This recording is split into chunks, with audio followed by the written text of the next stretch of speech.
going on, guys? Welcome in to another edition of Nebraska Huskers Live, brought to you by FanDuel. And we're going to talk about some Husker basketball today. We'll give you all the FanDuel odds and see where Nebraska stacks up for the game tomorrow. We're going to dive into a little bit of a recap, grading the portal, player by player, kind of give you our general idea of what we think they add to the team, just briefly, along with a grade. And might dive into a little bit more after that. We're going to dive in the national championship, probably first and foremost. But Brian, how you doing today, man? I am doing good. We are braving for a winter storm down here. So other than that, I'm good. How are you? What does a winter storm entail? Isn't it always winter storms? We are expected to get freezing rain overnight, Friday into Saturday. Is freezing rain not 4 just inches of snow? Is freezing rain not just snow? No, it's ice. It's Actually terrible. Same. That's exactly why we left Kansas City, and here we are. I'm like, what are we doing? It'll be far less frequent. Oh yeah, it's once in a blue moon type thing. Yeah. So, but you brought the weather with you, so congratulations. I'm not happy about it. Yeah, I'm sure the people around you aren't either. They're blaming me. Yeah, meanwhile, it's 74 degrees right now in Arizona. This, it's the only time I get to brag about the weather. That's not bad. It's nice to be able to have my heater out, and I haven't had to worry about replacing it. It's been out for 2.5 months, and I just don't have to worry about replacing it right now. I think I'll cross that bridge when I get there. But yeah, I'm worried that we're gonna lose power or something because it's pretty normal here apparently to lose power. Yeah, when is the storm? Friday into Saturday. Okay, cool. So if you lose power, at least maybe as long as it's not during the show, we'll be all right. Yeah, I think we'll be good. It's overnight. It's 10 to 1 a.m. Gotcha. So it's late. Perfect. All right. So let's go ahead and just get a little recap of the national championship game last night. What a game it was, surprisingly. I think a lot of us expected a blowout. We did have an Abella Danger sighting. That happened. Dude, I could have sworn I recognized that person. I wasn't going to come out and admit it, but yeah, I think we all were we know exactly who that is. I was like, that I've seen that person on Orange and Black Tube, I swear.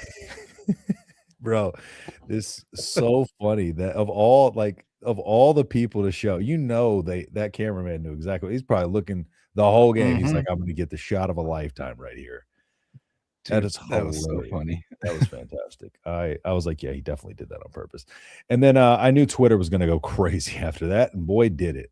I was more posts about that than the result of the damn game, I feel like, when I hopped on Twitter. Pretty sad. So, all right, let's dive into the game a little bit. So what were your overarching thoughts on the game? Shout out, man, Fernando Mendoza as weird as he is. I don't say weird. I feel like that's a negative connotation. He's just kind of just an awkward type of dude. Yeah, he's just an awkward type of person. I think he might be a little bit on the autistic spectrum, and I could say that because I'm on the spectrum myself. Well, ADHD, but still neurodivergent. So we can talk about each other, but I feel like that dude has such a level of dog in him that that run was incredible. Defined Indiana's season. That was incredible. Just grit, toughness, sacrifice, everything about them. In that moment, laying his body on the line, take that hit that's with not only because that put them into the lead on fourth down, but that I think that just set the tone for the rest of the game with them. They're we're just not going to be denied. It was one of those things that's but I feel like that matches the character and the identity of that team and the way they've built it right now is just they're not going to be denied, So it was really impressive to see them go in there, and again, we thought this might be a blowout, but then go in there and you just see kind of what it's like when a program that has been built up with that mentality, whether they're winning a game by a million or whether they're in a dogfight, they never Like that team never loses belief in themselves, Right. and they were not going to give that lead up. Like it just, and they're so well coached. Like it just looking at that, it just kind of stinks, in a way, watching Yeah. them turn it around the way they did and just be able to go out there and it's like how well coached they are. They don't get a lot of penalties. They had some, I feel like, more uncharacteristic drops than they normally would have. Especially, what was his name? Was it number 13? Oh my Starts with gosh, an S. Surratt. Yeah, Elijah Yeah, Surratt. Surratt. Yeah. So uncharacteristic there, but like it was just on to the next play. It didn't filter over to the rest of the offense. It wasn't one of those things where it's like they get down on themselves. It's like, okay, like get up, get the next play. And then what was it? Becker made them two incredible catches. Looked like he That fell to kid the is ground. legit. Both those catches, he fell to the ground in almost the exact same way. Like 90-degree angle with his leg, falling backwards. And One of them was on the sideline. One of them no was flag, even no though there should have flag. been That on was both of them. crazy. That was crazy, bro.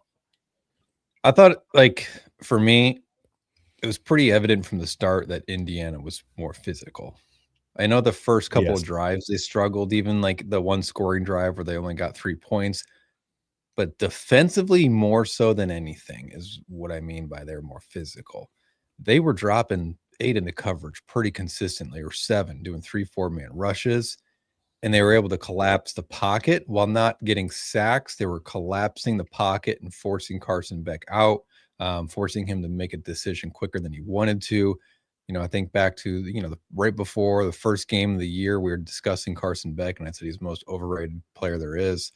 That was pretty evident last night. I know he threw for 243, but you got to consider a lot of that was garbage time, where fourth quarter they're airing it out the whole quarter because they're down 10.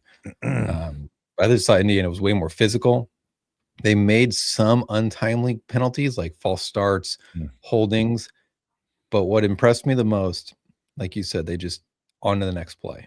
Yeah. And then when Miami countered, they threw a punch right back.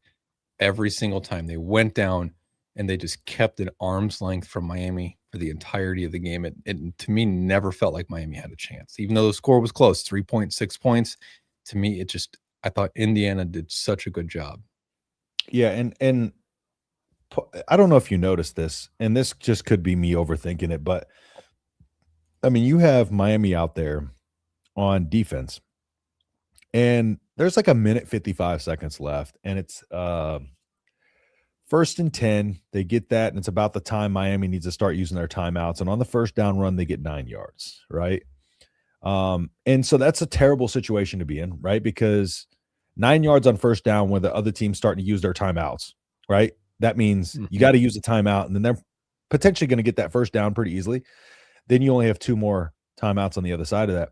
But like as soon as they got down 1 yard away and the Miami defense ended up stopping them, Carson Beck was already almost like he conceded the game on the sideline because he was already breaking down crying.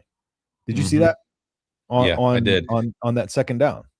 And that's when they had the big penalty that put him at third and 9. 3rd and 6 or Third and 6. yeah, I think it was 3rd and 6 because I think it was no, because they lost yards on the second play. Yeah, so it would have been 3rd and 9 or whatever it was. And then I remember they ran the ball on the third down play, and I saw someone on Twitter post something of, why would you not let your Heisman Trophy winner throw it? And I was like, why not just make them burn their final timeout? Yeah, exactly. I mean, makes more sense. That was my thought process. Indiana's defense on the year gave up 12 points per game. This was the most points they'd given up all year. Let your defense that is very good take it home. And what'd they do? Game-sealing interception. You trusted your defense to go make a play. Yeah, I think people like sometimes people confuse that. Like if it's a situation where you just need to run the clock, like it's not necessarily a situation where you need the ball in the hands of your best player. If that's a situation like that's if you're losing the game and it's a 3rd or 4th down and short, then you need the ball in your best player's hands. But you got in that one, you got to do what the situation dictates. Which, ironically, that's what they did on that 4th down run that Mendoza had. They needed to make a play. Like, you're going for it, which I thought was a incredibly ballsy call to go Yep. for it in that situation, but they left it in their playmaker's hands. And what Mhm. did he do? He made a play. You don't do that if you kick a field goal, you're up 6. You have no pressure at that point. Yep. You're not the one that has to go 75 yards with no timeouts in less than a minute on the clock. Yep. That's Miami. And they have to score a touchdown and make a PAT. Yep. They had all the pressure. Indiana had none. Just go make a stop. Go do what you've been trained to do. Yep. And I just like the belief in Mendoza on that 4th down too. Like Cignetti knew he was going to go out there and make a play, you know? Yeah. And that's a nice thing to have when you can trust your quarterback to go out there and make a play when you need one. A 4th and 5 is no easy task, you know? A 4th and 5 and a QB draw nonetheless, too. Yeah, I mean, not even an option. Like, we're just going Yeah. straight quarterback draw. Yeah. Like 4th and 1, 4th and 2, I 100% would not be shocked by that call. 4th and 5. That took cojones, man. I think I even tweeted out, I was like, they're not really going to go for this, right? Like, they're just going to try and draw them off and then just kick the field goal. No. Didn't they get 2 4th and 5 conversions on that same drive? That drive alone, yeah, 2 4th down conversions. Yeah. That was wildly impressive. It was nice to see a quarterback that has some dog in him after seeing CJ Stroud poop his big boy pants on Saturday or Sunday. I don't know what happened there. I felt so bad for you. That was rough. That was hard to watch. My heart hurt. We should have won that game if we had a quarterback that was. I posted, if Houston could just hold on to the damn ball, they'd be winning by 3 scores. New England scored what, 24 points off turnovers? Something like that. I mean, 7 of them were directly from CJ Stroud's pick 6 right when we got the lead and momentum. Yeah, that's brutal. Wasted that defense. The good news is the whole defense under contract, but we got to figure out what to do at quarterback. He'll probably be back, unfortunately, but I don't know what happened. But interesting fall for him. Yeah, it's not been fun for me. But so it's nice to go see a quarterback that has some dog in him go out and battle and fight. And not turn the ball over 4 times and a half. So, and then his brother entered the portal this morning. I saw that, and then committed to Georgia Tech oddly quick. Yeah, which is I mean, I was kind of trying to see because I don't really know the ins and outs of Indiana's quarterback situation all that well, but it seemed like maybe it was just one of those where he's trying to go find a better situation where he's going to be able to start. Yeah, because they brought in Hoover from TCU. I don't know how many years of eligibility he has. But yeah, I saw somebody in the comments say he's not starting over Hoover. So no, yeah, Hoover's got 1 year. So yeah, maybe. Yeah, so we'll see. All right, anything else more on the national championship game? Just what a great game. My boss, well, the CEO of the company I work for, he's an Indiana grad.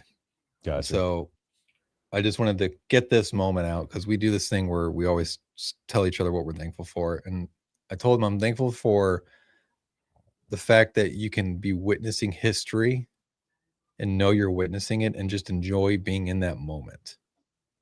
Like win or lose, like what we saw was literally stuff they make movies about. Yeah. This is like everyone that watched that game, you're going to have kids or grandkids years, 20, 30 years from now. And they're going to hear stories about the 2026 Indiana Hoosiers and just be thankful you got to witness it. Cause that was truly one of the most remarkable sports stories we've ever had a chance to witness, at least in my lifetime, which isn't terribly long, but the point stands.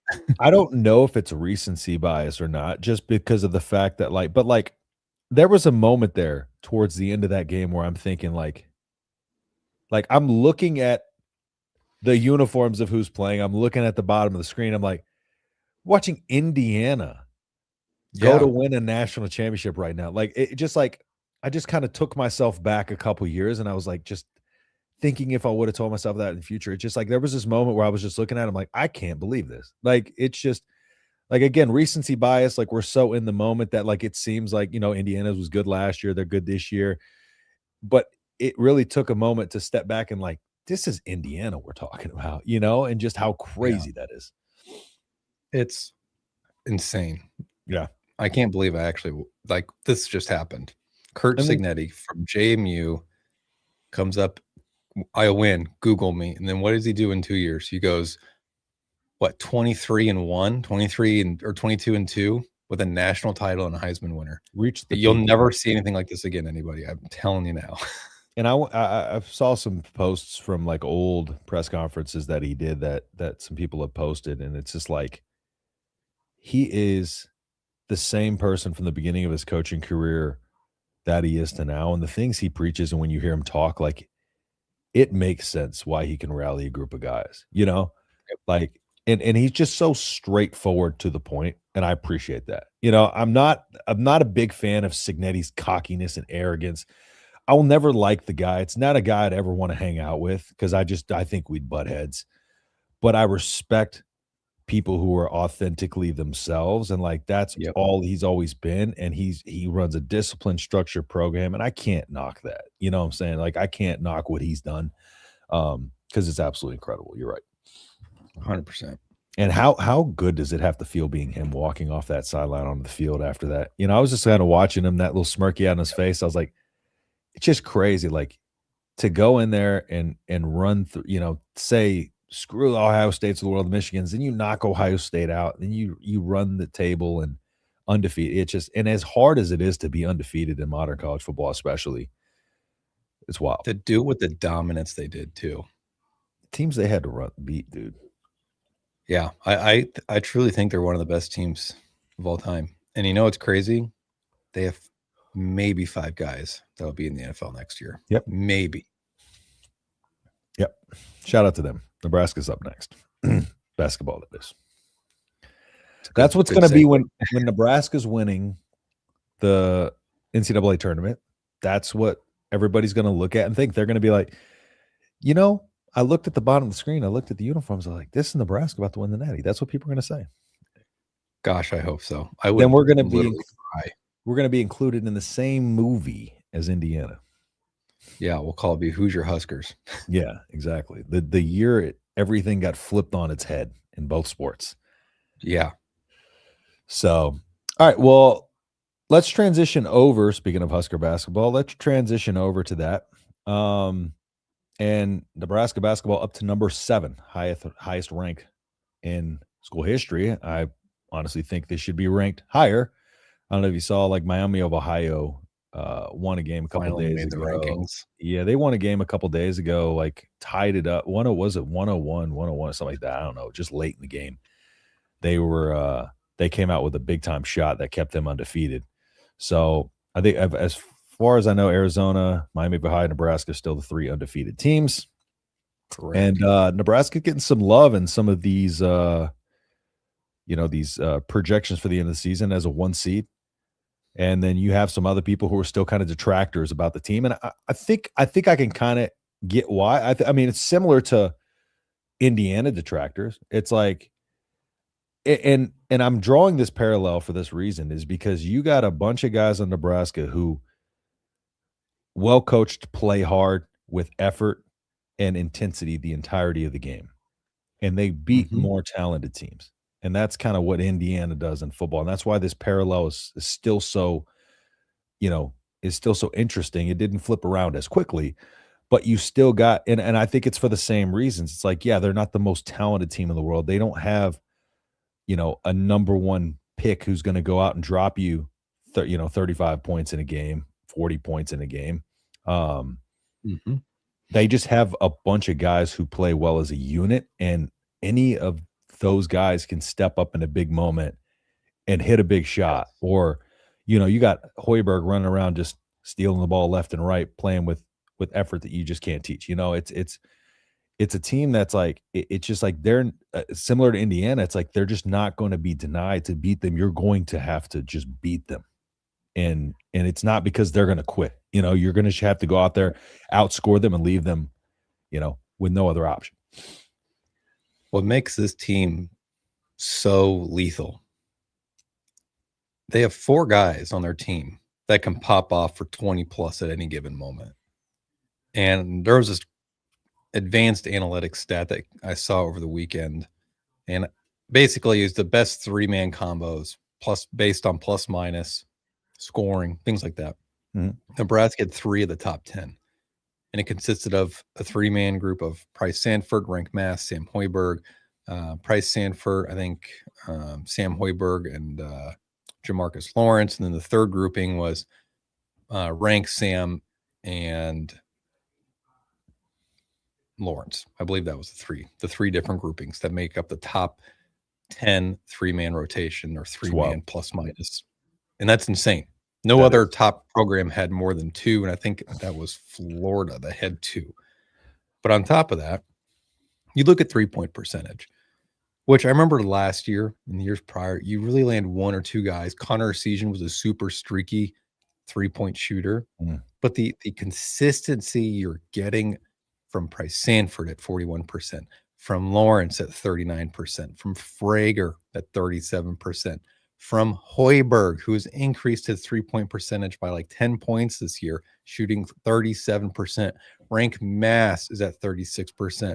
Cale Jacobson, not a high volume shooter by any means, but he's just under 30% from 3. But you look at your top guys in your rotation, they're all at basically 35.5% or higher, which is absolutely remarkable. Then you look at steals, defense. Sam Hoiberg is averaging 2 steals a game. Price Sanford's averaging a steal a game. Cale Jacobson, Berke Buchtenjel, Jamarcus Lawrence are all averaging a steal per game. This team has an assist to turnover ratio that is probably one of the best in the entire country. I don't have the stats in front of me. The things they're doing all the little things right. And you watch a guy like Berke and you're looking at him and you go, well, man, Berke, he gets you 8 points a game. He gets you 4 or 5 rebounds, but he makes all of the hustle plays. And so does Sam Hoiberg. I think it was Creighton's coach that said their role players know their role and they excel at their role. And that is what makes them so good. No one here cares about if I make 50 a game or if I make 30 a game or if I make 5 a game. They care about one thing: winning. That's all that matters. The selflessness this team plays with, making that extra pass is just remarkable. I think they're built to have a deep tournament run this year. I think we finally can get that monkey off our back. Yeah, kind of like you talked about. I just think that each person knows their job and does it at a high level. Yeah, and that's usually the recipe for a lot of these teams that make deep runs in the tournament. It's you can't really rely on one player to be hot through that many games. So you need a team effort, and that's why I think a lot of these mid-major schools, they go in there and they kind of are able to compete with a lot of these schools because they go in there and they play at a high level. They all do their job. They know that like we have nothing to lose here, and so there's no pressure on one person. It's everybody just do your job and we'll be all right. And I think this team is just building so much confidence in the fact that if they just do their job, the person next to them is going to do theirs, and it's that trust factor built in. And you see everybody playing for the person to their right and their left, but not having to make up for any gaps or any flaws in there. They close out defensively, they crash the boards hard, and they don't like just live and die by the 3. They can mix it up. The shots aren't falling. They can start to dribble penetrate. I'm starting to echo already. Only a 24-minute StreamYard. I'll be right back. Hop in just a second, and then we'll talk a little bit more about them and dive into some of these comments. No doubt Rule gets bought out. 20-0. That run was championship Moxie. I can't talk about it. The most talented team won. Testing. It got worse. Try it again. Oh, brother. This guy stinks. Miami is one of the most penalized teams in college football. That's what a real Heisman QB does, not lose. True.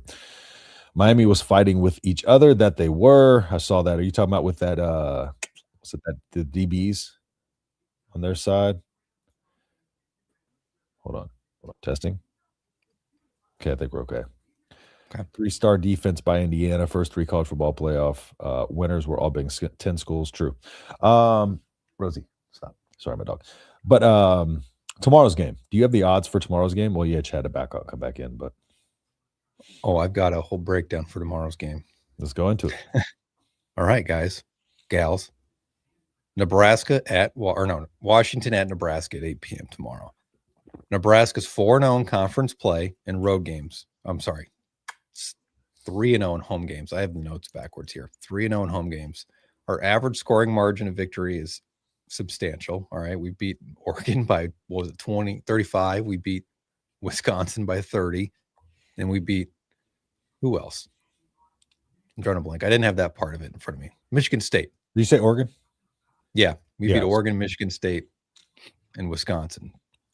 Here's the thing. When it comes to Nebraska's defense, to put it very simplistically, we all know they talk about it on the broadcast. They pack the paint, double team the post, make them kick it outside, shoot the three. Their whole defense is predicated on forcing teams to shoot threes, which in fact is the highest clip of any defense in the country. Nebraska forces 3-point shots. Washington sucks at shooting threes. They're 30% as a team shooting threes on the season. So that immediately is a win for Nebraska. But like we talked about with Nebraska's offense, they're very lethal. Why? Because they're incredibly hard to defend. You have Rank Mass, Price Sanford, Braden Frager, Jamarcus Lawrence. Literally pick two of those guys, and they're going to go off for 20 plus tomorrow, guaranteed. I mean, that's been the trend. The last two games, Price Sanford and Braden Frager have gone for like 24 a game each, collectively. Speaking of, Braden Frager is so fun to watch. That dude is Nebraska's best player. Yep. And you're starting to see he's coming off the bench, but he's playing starter level minutes. That's why I don't really care about who starts. He played 33 minutes last game and 36 the game before that. He's playing dang near the entire game. And he has so much confidence in himself. Yeah. He's playing with the utmost confidence. And he's one of those guys that when a play breaks down or when a possession breaks down, he can go get his own shot by cutting to the rim. Just taking it and just posterizing people. He's such a unique skill set that we don't have anywhere else on this roster. Combine those guys with Sam Hoiberg, who's going to give you 10 points, probably 8 points, maybe worst case scenario. Unless he's got to take 4 to 8 rebounds. Unless you got to take a poop. Yeah, he's got to take a poop. But 4 to 8 rebounds a game, 2+ steals. He's going to hit a clutch three. Plus Washington, they're out with Desmond Cloud. He's not playing. He's done probably for the year with an injury. He's their third leading scorer, but he's probably one of their best players. And he's a guard too, which is really big for facilitating the offense. So one thing I look at is what have they done lately? Well, they played at Indiana. They lost. They played at number 5 Purdue. They lost. They're in the middle of an absolute gauntlet of a schedule right now. They played Ohio State and they got a W. They played number 4 Michigan, lost. Number 12 Michigan State, lost. So they lost 4 of their last 5. Adding in Nebraska, they'll have played 4 of their last 6 games against top 15 opponents, and they've lost every single one so far. PBA is going to be rocking. FanDuel has Nebraska at -10.5, favored 10.5. Look, we just watched Nebraska dismantle Oregon at home. We've seen them dismantle Wisconsin at home. If you're a betting man or woman, you're betting Nebraska. If you have the option for an alternate spread, you're taking 15 easy on this one, in my opinion. I think Nebraska just dominates this game. They're gonna come out firing on all cylinders. It's at home. There's no way Nebraska doesn't win by at least 15. Yeah, I'm with you. What is the spread on it?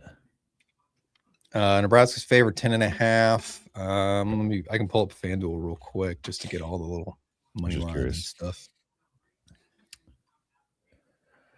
Now, in this next stretch of games, are you more worried about Illinois or Purdue?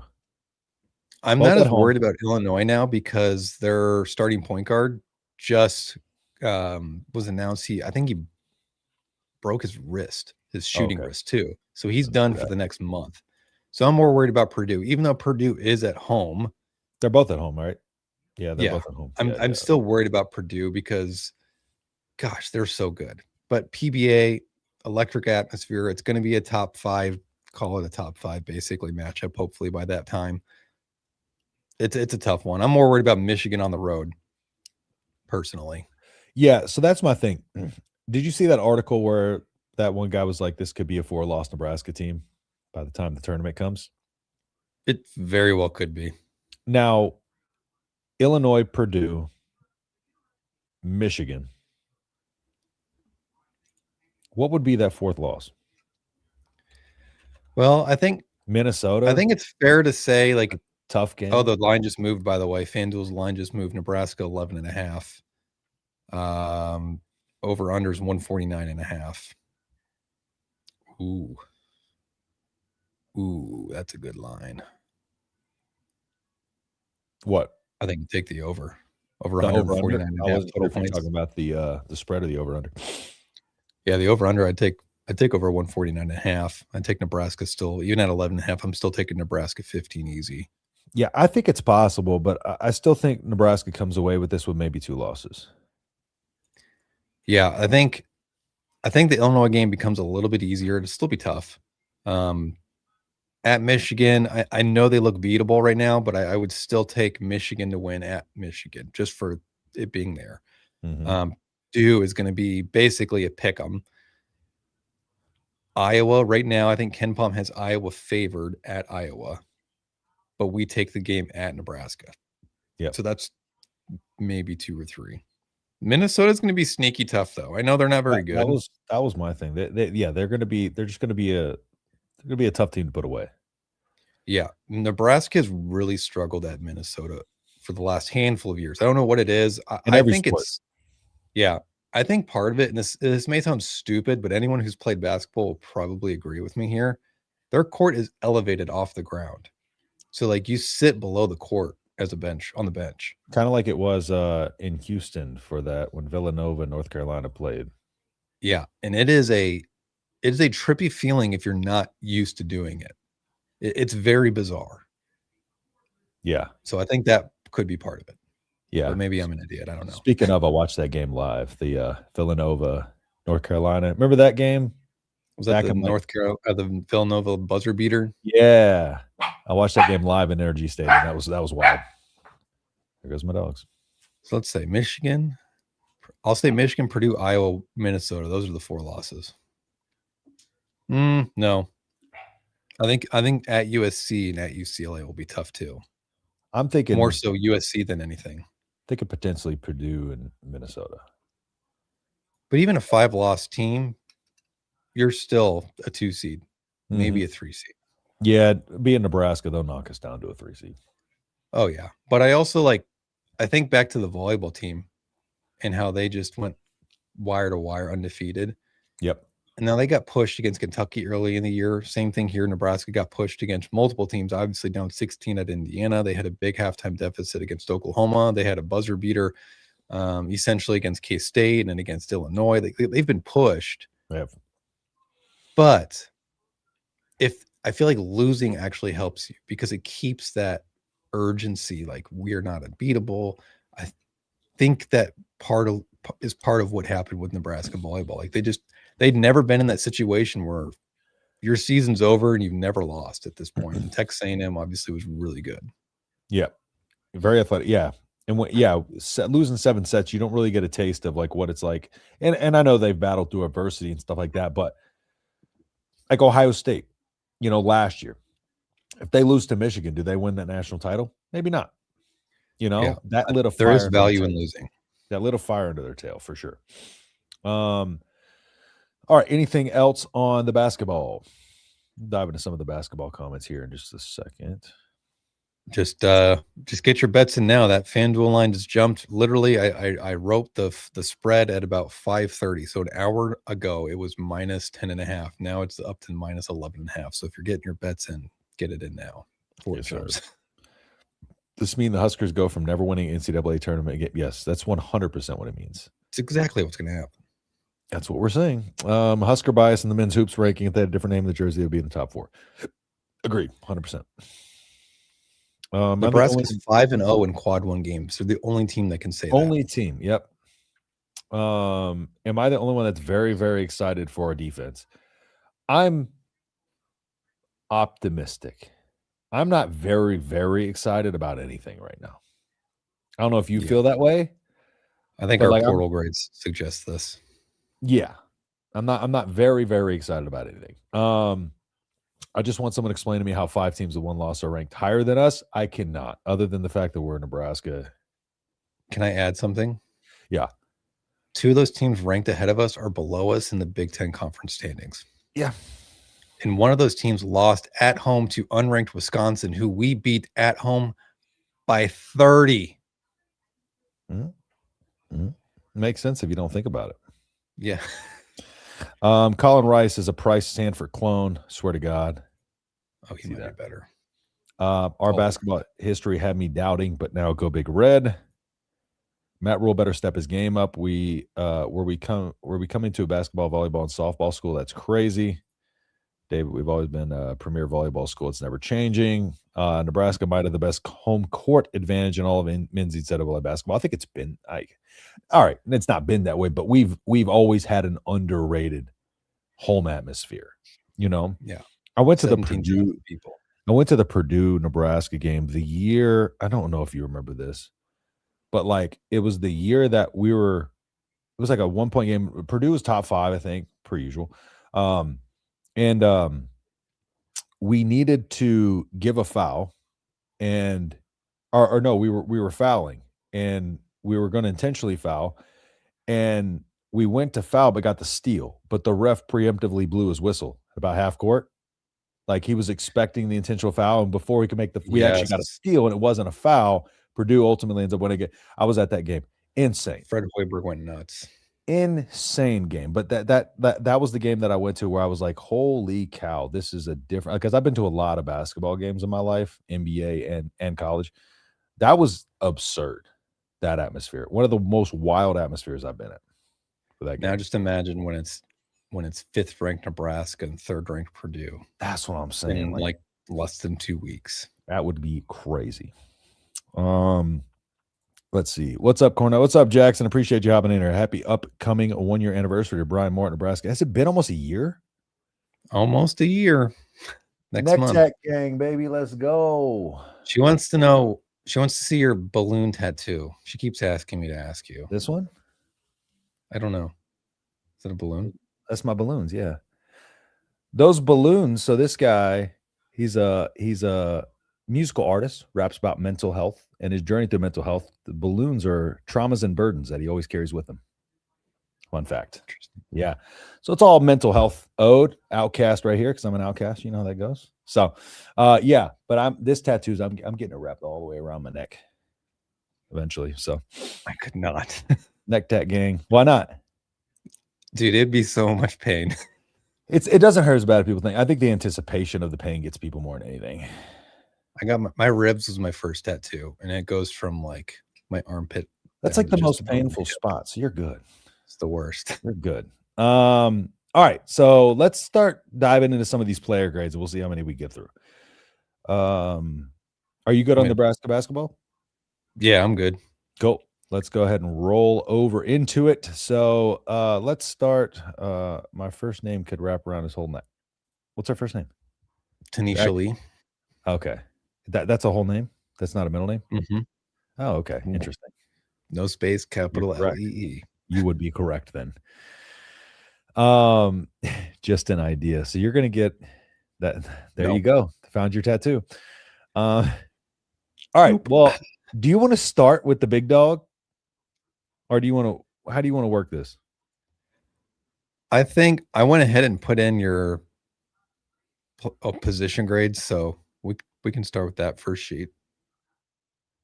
Or break it down by player. Oh, I didn't put the dang. Oh, that's right. Yeah, I didn't do those grades. That's right. Yeah, right. I went in and put them in real quick. Appreciate that. Math.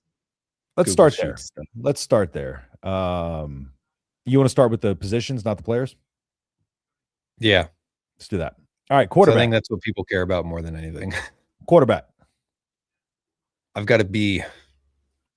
Yeah, I've got a B as well. I'll go ahead and give my reason. Calandria, I had him as dude. I was so in between A- and B+. With Calandria, I think it's one of those things where it's like I want to see it, and so I didn't want to quite. Even though I did give a couple of guys some A's on here, which I'll try to explain a little bit. But with the quarterback position, especially with him stepping up a little bit of competition, with him kind of on this roster, like I just feel like I want to see it. Now B+ on purely what he's produced before, fit and all that. But till I bump it to an A. Maybe I'm shell shocked on quarterbacks, but B plus for Calandria. And then with Danny Kalen, again, I think he fits a lot of what you need. Um, he's a guy who wants to play for Nebraska, and he's a guy who obviously believes in this staff and this team. And I just think he's a really good compliment if you need him to come in. Because he can move if need be, pretty good. But it was elite 11 quarterback coming out of high school, 4-star quarterback. So I was in between a C plus and a B for Danny Kalen, but I went with C plus as well. Yeah, I was like you, back and forth between B plus A minus for Calandria. I think what makes mine an A minus is because of the quick pivot. It's really not as much to do with about him about him as a player. It's more about being able to get that caliber of a player, that quick of a turn. Yeah. That's why I went with the A minus. Daniel Kalen, the same thing, C plus. I think he's probably your QB2. I think he beats out TJ Lateef. I think he's better than TJ Lateef. I think he is a better thrower. I think he's an underrated runner, not as athletic as TJ, but I think with his experience that he gained at Virginia, his familiarity with the system already, it probably makes it a little bit easier transition for him.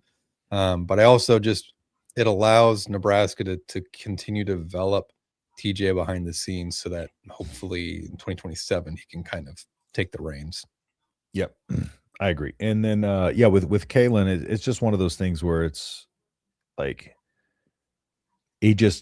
we haven't seen him produce, so it's hard to put him at a B or anything like that, just because we haven't seen a lot of him collegiately, Yeah. So very minimal action. Yeah. So, all right, let's move over to the big guys in the trenches on the offensive side of the ball. So let me switch it back over these portal grades here. Do I have my grade in there? So do you want to start with, because I don't have a grade in there. Oh, I do have a grade for right guard. So I have an A and you have an A minus. I'm going to let you go ahead and start with your breakdown. Yeah, I gave I actually was between an A and an A minus for Brendan Black. The reason why I went with an A minus is because it's not that he's not a good player. He's a very good player. He's 30 game plus starter at Iowa State. I compare him though to the impact we saw with Rocco Spindler, and that is why I think he's an A minus, whereas Rocco was probably an A for me last year. He's still good. I just don't think he's as good as what we got last year with Rocco Spindler in the 1-year rental at right guard. So that was my only reasoning for the A minus. Yeah, for me, fits a clear position of need. 3-year starter, so you have the experience there. 10 starts last year, so recent, good experience. So to me, it was like talent, production, upside, and that experience. I put him at an A. I was between an A and an A minus, but I just think in terms of what you could have got there, I think he's just kind of one of those really, really good gets and a really good fit. And I think he's going to fit in seamlessly. I think I'm really excited too about the prospect of what Jeep Way can do with a lot of these guys. And that might be bumping him up a little bit in my eyes, because I feel like with some of these guys that we've got, like he can really turn them into something, especially these guys that have been developed under different coaches and have Power 5 experience. I think he can turn these guys into something serious. So Brendan Black for me got a A. Right tackle Tree Babalade. I went with a B plus, and yes, he's got starting experience at right tackle and right guard. It's just his play is very ebbs and flows. It's up and down. It's not consistent. He gets a higher score. If someone said, "Hey, he's a C plus, a B minus overall," I wouldn't really disagree with you too much. But I look at the size aspect. He's 6'6", he's 335 pounds. I look at his athletic traits, his agility. You see him, he's able to move people. He's able to get out and pull. You see that the intangibles that translate to a guy that just needs more development. You're hoping with Jeep Wade that they're able to basically do what we did with Elijah Pritchett last year. For quite frankly, it's the exact same situation. A high-level recruit, very up and down career in the SEC. You're bringing him here hopefully to get the best out of him. I think that's what's going to happen just based on Jeep Wade's track record. Yeah, and I kind of bumped him up a little bit again, I think, because of Jeep Wade, because he's an extremely powerful guy, right? Not the most athletic guy you're ever going to see, but athletic enough. And I think with guys who know how to use leverage, I think those are the guys I'm most excited to see Jeep Wade work with, because that's one of the things that he really works hard on is pad level leverage and just driving guys off the ball. And I think Tree Babalade is one guy that he can really. Sorry, my dog barked and scared me. I think he's a guy that he can really, and like you talked about, inconsistent for the most part. Only allowed 1 sack, which is good. 15 starts in his career, SEC experience. But I think I think one of those things where it's like if the potential is there and we've seen it, like the ironing out of the consistency is something that's much easier than just having to completely develop a guy, because the development's there. So can Jeep Wade bring out whatever that is that makes him good? And I think that's probably one of the reasons they went after him, is because I think they see the upside in him. And I kind of went on an upside grade with, I feel like, a lot of these offensive lineman guys. So I went B plus. Yeah, left guard, that would be Paul Mabenga. I'm at a B here. It's close to doing a B plus. I think the biggest reason why he isn't a B plus or even an A minus for me is just longevity, or I guess you could say experience. He's got 12 games started this past year. He started 5 games as a redshirt freshman at LSU the year prior. And it was very up and down as a redshirt freshman. You saw that kind of stabilize on LSU's offensive line this year. While they did have issues on the offensive line, he was not one of those guys that you just looked at and you're like, man, this guy freaking sucks. But he's not someone he's a dominant offensive lineman either. Very young. That's the other good thing too. He's got 2 years of eligibility. You're hoping you can kind of, just like we said with Tree, get that consistency for him. But good size. It's 6'4", 6'5", 320 plus pounds. Yeah, I think what bumped him up to a B plus for me, is just kind of his versatility, because I feel like he can move around the line if needed. And I think versatility is very important as an offensive lineman. And I think it's just a really good trait to have. I think it makes you so much more valuable. So that's why I bumped him up to a B plus. 11 starts, like I said, can move around if needed, versatile, and earned his spot, just kind of like doing research when we got him. He beat out Cohen Eccles for that spot, who was a 92 rated recruit. So, went in there, wasn't given a role, battled through competition, was able to earn his spot. So, sorry, my dogs are going crazy. So I'm gonna let you take it away with Quasi next. Yeah, Quasi Gilmore, I got him at an A minus. I think this was probably pretty evidently Nebraska's #1 and only target at wide receiver. I feel like if they didn't get him, they weren't taking a wide receiver, because it wasn't like an absolute need. I mean, on our board, I had him at our needs at 0 to 1. Like, great if you can get one, doesn't hurt if you don't, because the guys he got developing. But he's like a more athletic, a faster version of Dane Key.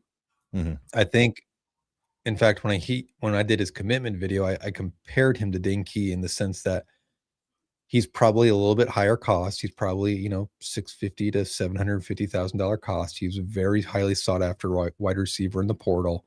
You're looking at his production.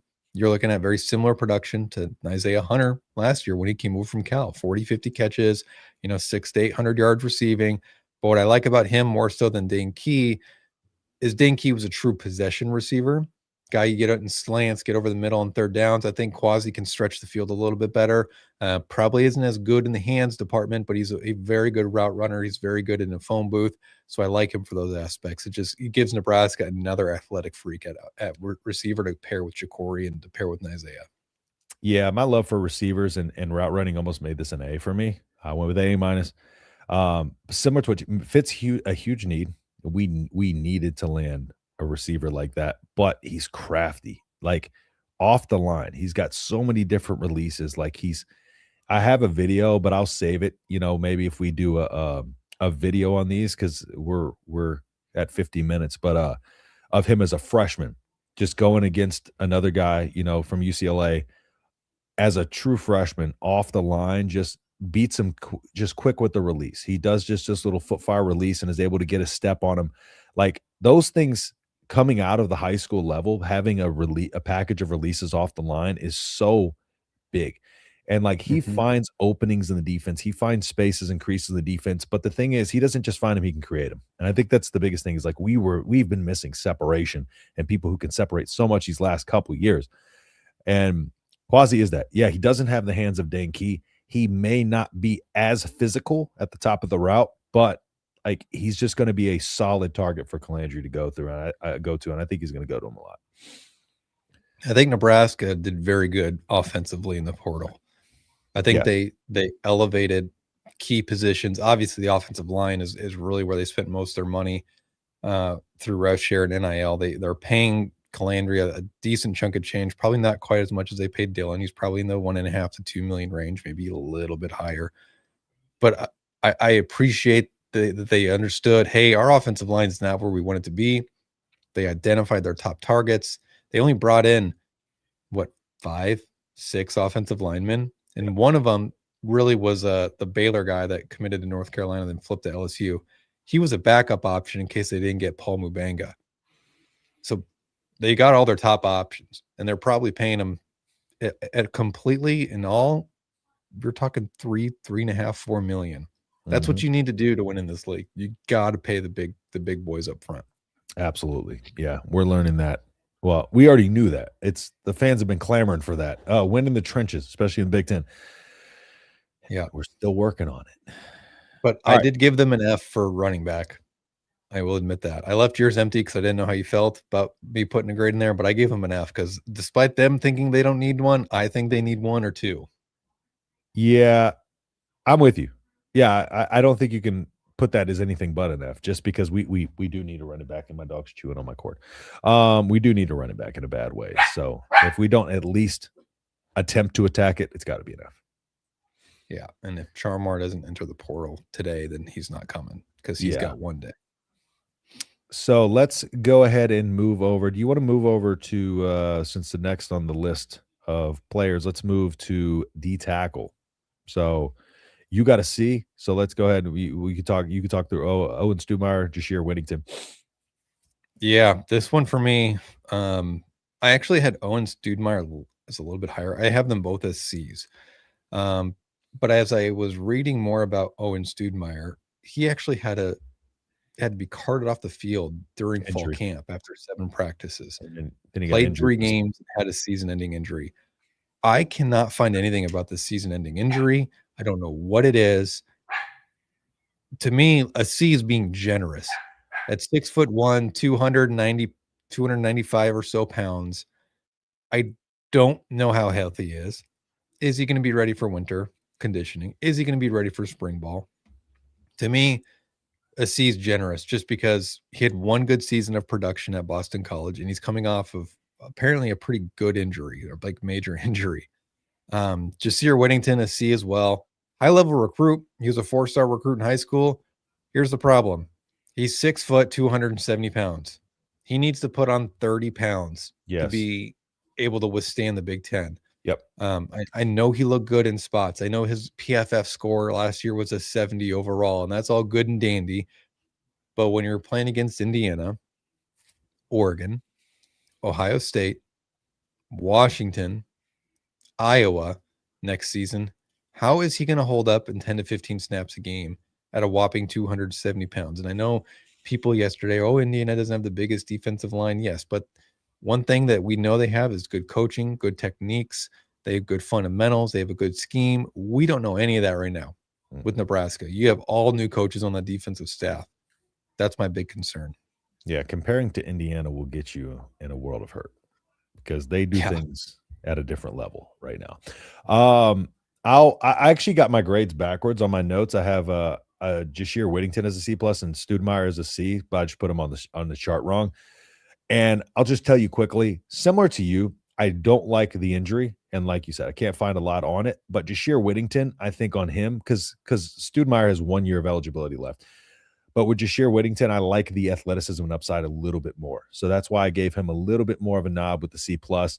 Again, both fit a position of need, but yeah, I couldn't put Jashir at 270 pounds in a B with a B grade. So, so yeah, I'm right there with you on that. But moving on, defensive end Anthony Jones, we both got him at a C. So, Go ahead and give me your thoughts on that.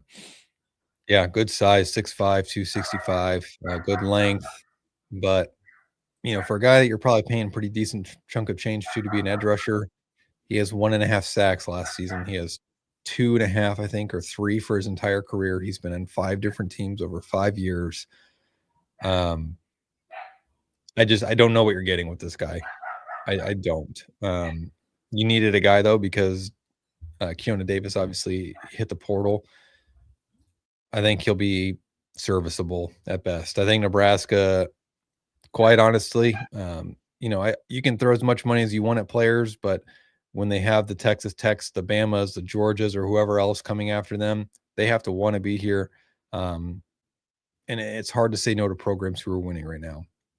So Nebraska got the best guys that they could get at defensive line, and quite frankly, I don't think they got better.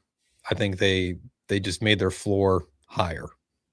Yeah, if that makes sense. I think Jones was the closest to me to like a D grade, D plus. Could have got. I was very close to a D plus. Yeah, probably the closest for a lot of the things you said. I mean, if I talk about it, I'm just going to echo the things you said. But like, I was literally on the verge of a D plus. I'm like, I can't do it to the guy. I'm going to give him a C.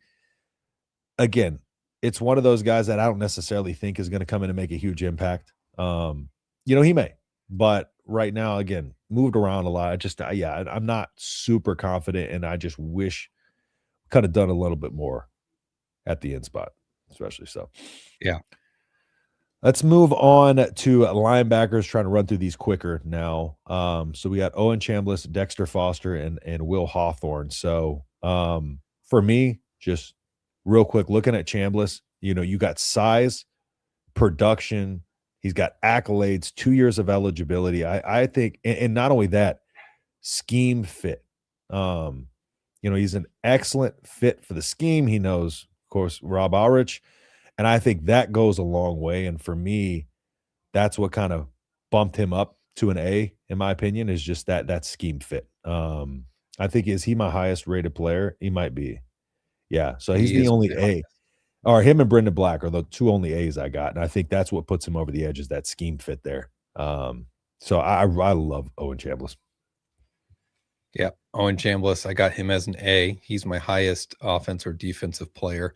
I think Nebraska, actually, the linebacker room is the one room that got exponentially better. Yeah, we needed. That's another thing too, is we needed linebackers and production at that position. Yeah, they went and got it. I'm higher on Dexter Foster than you are. It's not much. I got him at an A-. I look at his production at Oregon State prior to his injury. Granted, you're banking, you're getting that player that what he was prior to the injury, and I'm banking on that with this grade by going with an A-. I was almost at a B+, but what pushed me over was his size, his length, his athletic ability. He's 6'3", 240 pounds. Nebraska bulked up at the linebacker position. That's why I got him there. Yeah, my notes on him: production, size. Oh my gosh! Come back in. Echoing. I'll wait for Brian to get back in here. But just a reminder, this is brought to you by FanDuel, and drop a like if you haven't yet. Yeah, here, hit that like button. I appreciate you, Nick. Thank you for popping that out there. We got a few more players to rotate through here, and Brian's back. Let's check it. Okay, we're good.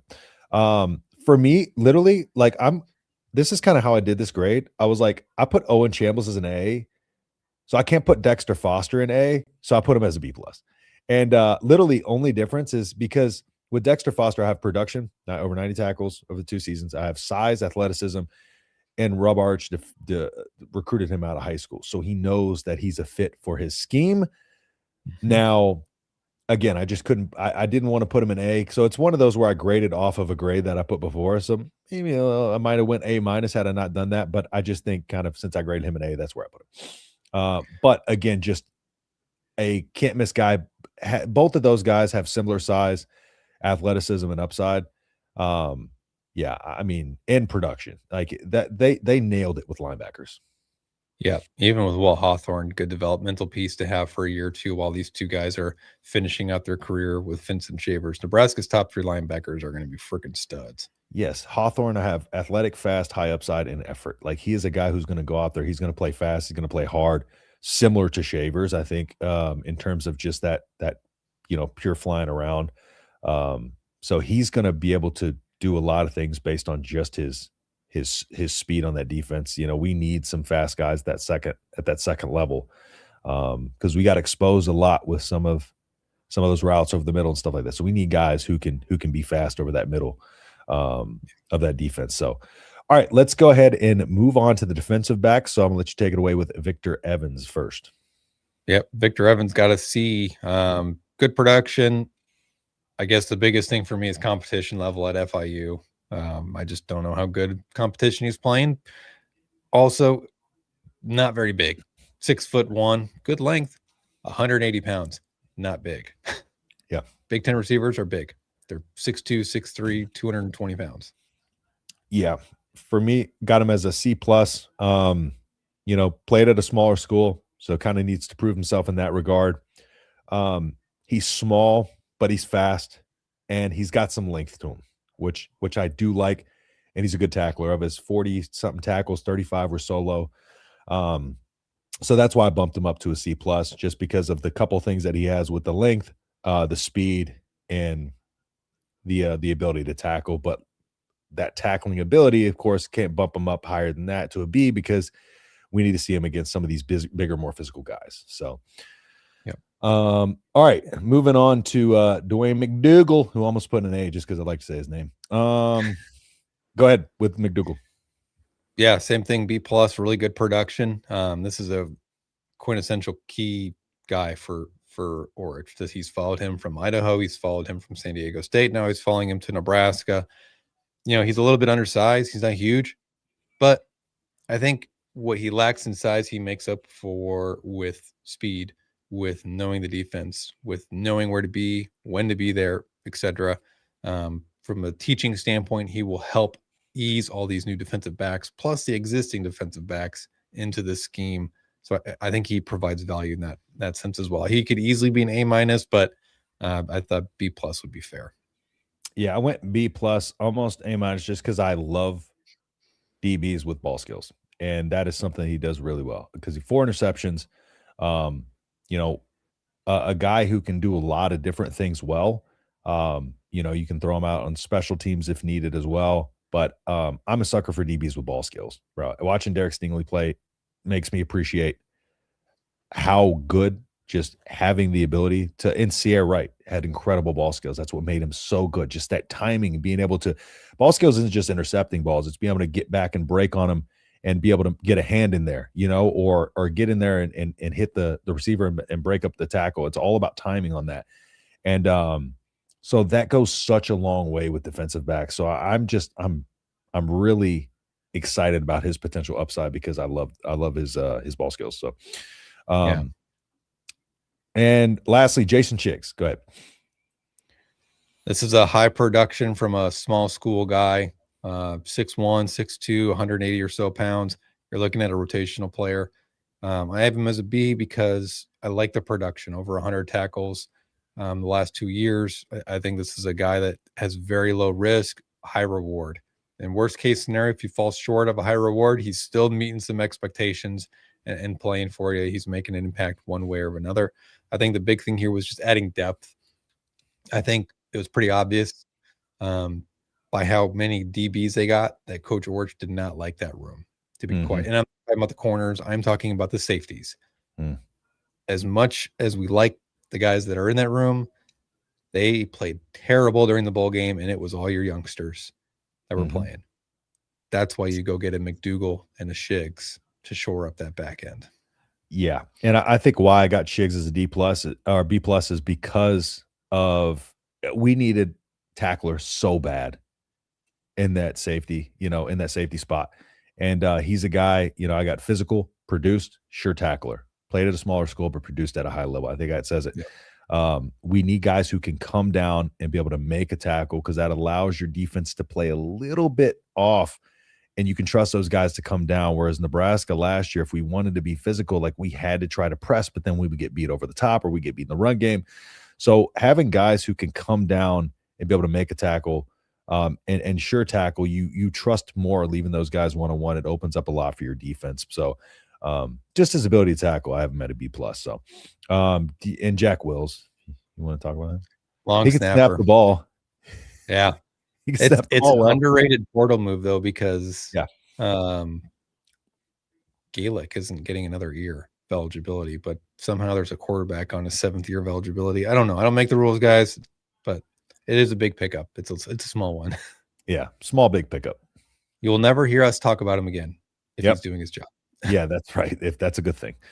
All right. Well, that'll do it for us here. Brian, anything else on those before we go close out? No, everybody go bet Nebraska alternate spread +15 or -15, technically speaking, for Nebraska ball versus Washington tomorrow. Yep. Yeah. Hop on FanDuel, go ahead and lay those bets. And this is not betting advice, but bet on Nebraska. I have to say that so y'all can't sue me, I think. All right. Well, tune in Friday. Friday, we will be here at 7 p.m. Central, because I'm good with my time zones, just in time for them to probably change in the next few months. 7 p.m. Central, be here to talk about everything. Y'all call in. We talk about whatever y'all want to talk about. Probably a little bit of Husker basketball we'll be breaking down. So y'all come in to the show, the Husker Gutter Call-In show on Friday. We'll be looking forward to seeing y'all there. And that'll do it for us here. So with that being said, we will see y'all in the next video. Peace.